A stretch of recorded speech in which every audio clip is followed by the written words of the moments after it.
Le domaine des Hautes-Glaces, c'est une ferme distillerie de whisky biologique située dans le Trièvre, un petit plateau agricole de montagne dans le sud des Alpes, entre le Vercors, les Écrins et le massif du Dévoluy. Et le domaine des Hautes-Glaces, c'est un lieu où on fabrique du whisky depuis la graine qui est plantée jusqu'au flacon. L'intention, c'est de créer un spiritueux qui reconnecte au vivant par l'épreuve du sens et de l'olfaction, et donc pour ça, d'essayer de maîtriser l'ensemble des savoir-faire depuis le champ jusqu'à la bouteille. Il se fait dans un travail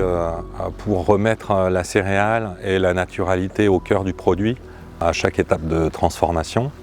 Ça commence dans les champs avec une logique d'agriculture biologique et régénérative. On n'utilise pas de chimie, pas d'intrants, on travaille sur des rotations longues, sur des diversités de cultures. Mais ça se poursuit aussi dans les actes de transformation, parce qu'on a cette sensibilité de la céréale depuis qu'elle est semée, mais aussi en utilisant des logiques de fermentation sauvage ou indigènes, et en prenant soin de distiller lentement dans un travail au feu de bois, en écoutant un peu ce que la matière première a à nous raconter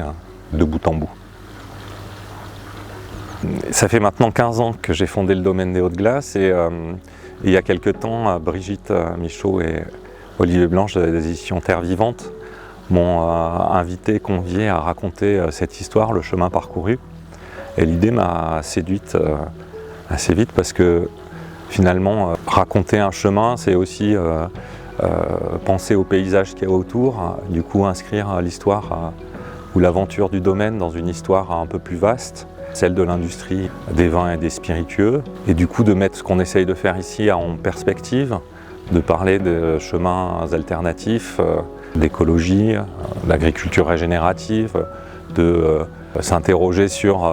comment un projet s'inscrit dans un territoire et crée des formes d'économie circulaire. C'est aussi l'occasion, un ouvrage, d'imaginer un bel objet qui raconte et prolonge